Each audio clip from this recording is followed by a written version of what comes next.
Hey guys, it's Melanie. Happy Tuesday. So today I'm going to give you guys my thoughts on the new Anastasia Soft Glam eyeshadow palette, and really my review is going to be a little bit more focused on why I decided to actually add this eyeshadow palette into my collection. If you've watched my videos for any length of time, you know that like most people who are either YouTubers or makeup junkies, we have way more eyeshadow palettes than we probably know what to do with. And just in the last year, I've become a little bit more aware of what I'm buying, why I'm buying it, do I really need it, do I have other things in my collection that are similar, basically is it worth me spending $42 on this new eyeshadow palette. So that's some of what I'm going to be talking about here today, but I'll also do swatches so that you can see what it looks like on my pretty fair skin. So originally this particular palette was not going to be a purchase for me. It wasn't until I saw it in store. I actually saw it inside of Sephora, but I bought mine at Ulta. But it wasn't until I actually swatched it and was able to see the colors in person that I was like, I really like this. I do love the formulation of this. And do I have some of these other shades in some of my other palettes? Yeah, but is it still worth it overall based on the fact that everything is in one palette? This would be easy for me to travel with. And there are some shades in here that I actually don't necessarily have in other palettes. And once I sort of computed all that in my head, I said, yeah, it's worth it. I did end up buying it through Ulta versus Sephora because Ulta obviously has a better point system. And also right now, Ulta is doing a gift with purchase for Anastasia. So there is a mini lip gloss in the shade Kristen and a compact mirror that they're giving away with any $45 purchase from Anastasia. So I love that you get the extras from Ulta, so that's why I bought it from there. But you can also get this at Sephora. I will link it both places down below. So wherever your preference is, you can find it there. In terms of the formulation, I have not compared the ingredients, which are beautifully listed on the back, with the Modern Renaissance, but when I felt both like eyeshadow textures next to each other inside of Sephora, I felt that the formulation was very similar for all of the different shades from both palettes. So shimmers, pearl shades, mattes, they just felt extremely similar, if not completely the same. So I was excited about that because I know that some of the recent releases from Anastasia, which I have passed on, the formulations were different from the Modern Renaissance, and that was a formulation that I really liked. And so for me, that was kind of an automatic, like, yeah, this is totally worth it because I loved that palette. I know that this will perform very similarly, and I love the looks that I get with Modern Renaissance. So, but my Modern Renaissance is packed away. We're obviously moving, in the process of moving, so a lot of my makeup is not available to me right now, so I cannot tell you whether the formulation is word for word the same for each different type of formulation, so, or shade in here. All right, let's take a look at the inside. So obviously it's very like standard packaging for Anastasia. It does have the like velvety outer layer here. It is cardboard. I don't love this. I feel like it gets schmutzy pretty quickly. You also get the traditional brush that you get with all of your palettes. I really don't ever use these, but it is, out of all of the eyeshadow brushes, did I say eyeshadow brushes? Out of all the eyeshadow brushes that I get in some of my palettes, these do tend to be like the most usable in case of emergency, but I still don't really reach for them. So here it is. You are getting a mix of shimmers, metallics, mattes. The formulation is extremely lovely. I am obviously wearing a look today with this palette.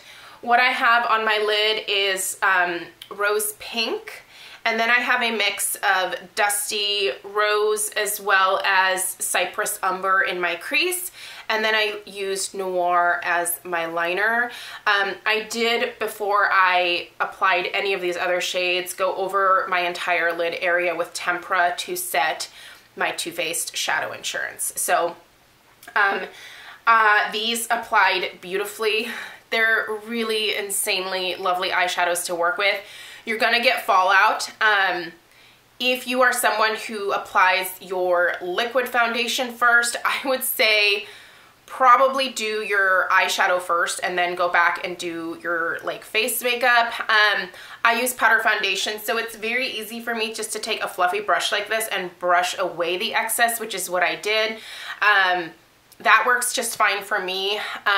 But again, I wear powder foundation, so I don't have that kind of like stickiness that liquid foundation wearers might have in this particular area here.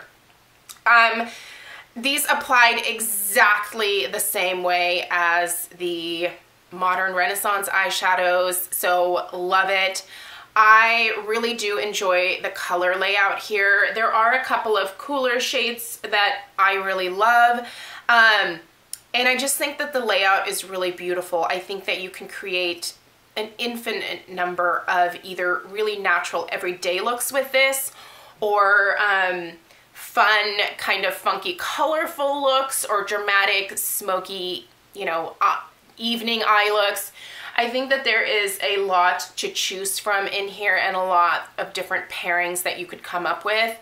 Do I think it's the end all of eyeshadow palettes?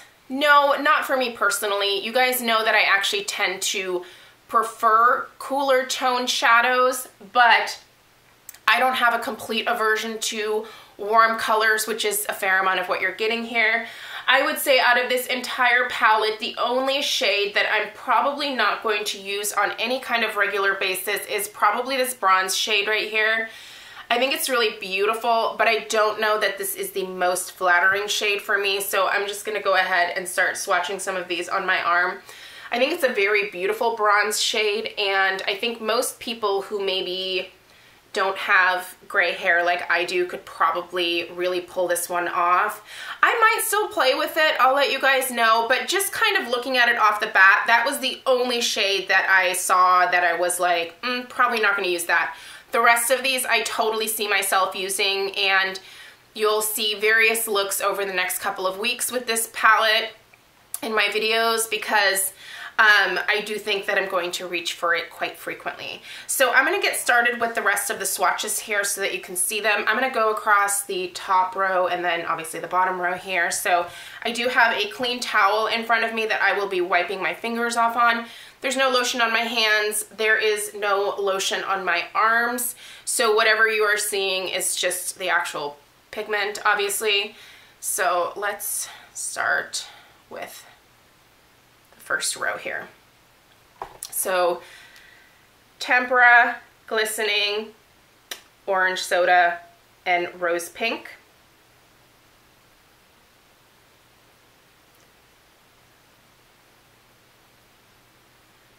That rose pink is absolutely beautiful. So these two shades here, the Tempera and the Glistening, are fairly close to my actual skin tone.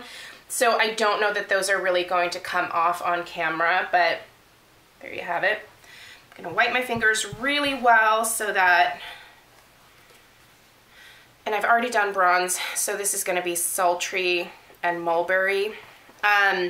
Sultry does have somewhat of a chunky texture to it, so I'll be curious to see how that applies on the lid. I have not used that shade quite yet. No, it's actually quite smooth once you like get it onto the skin. Ooh, and that Mulberry is beautiful. Looks like it could potentially be just maybe a little bit patchy, so we'll see. I've only used this a couple times, so this is more of a first impressions review, but it's performing exactly the same as Modern Renaissance, so I don't think that I'm gonna have a different impression of this a week from now, but I'll let you guys know in Friday Favorites and Flops this week once I use it about 3 more times what, you know, the final verdict is on some of these other colors. Dusty Rose, Fairy, Burnt Orange, and Sienna. So Dusty Rose, Fairy, Burnt Orange, and Sienna.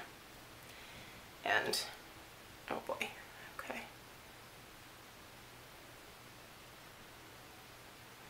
So there are those shades right there. And then the last three, just make sure I clean my hands off here, Rustic, Cypress Umber, and Noir. So these three are all matte.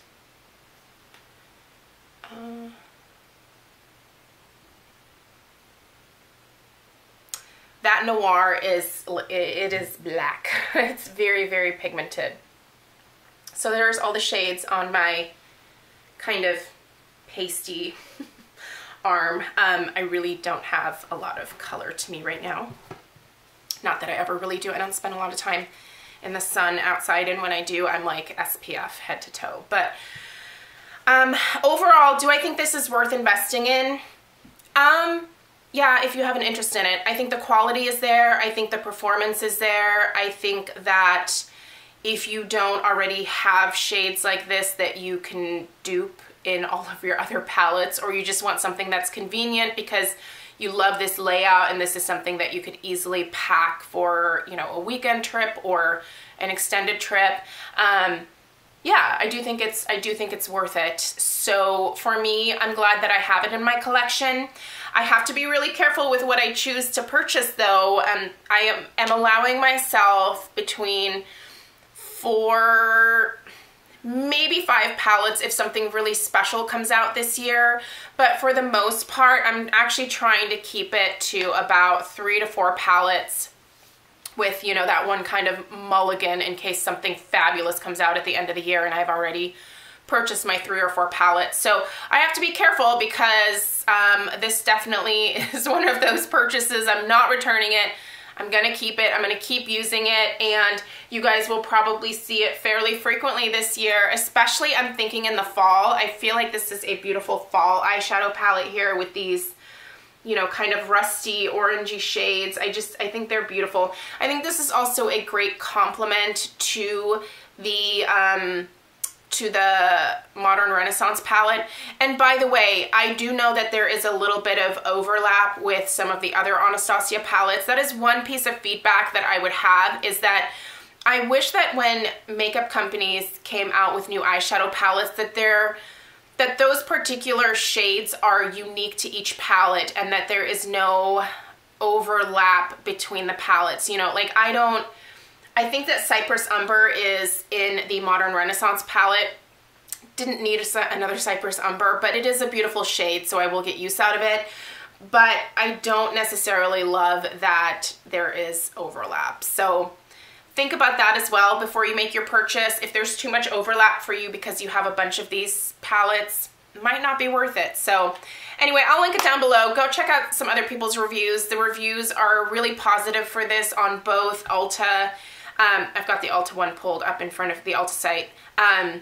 It's getting like 5-star reviews. Like there's basically not very many people that have anything negative to say about this palette. It's fantastic in terms of quality and performance. So, and I would agree with that. Let me know if you have purchased Soft Glam, what your thoughts are. Let me know if you intend on purchasing it and your reasons for doing that or not. I'm always curious to see your guys' justifications on how you spend your money on makeup. So thanks so much for taking the time to watch. I hope that this was helpful, and I'll see you in my next video. Take care. Bye.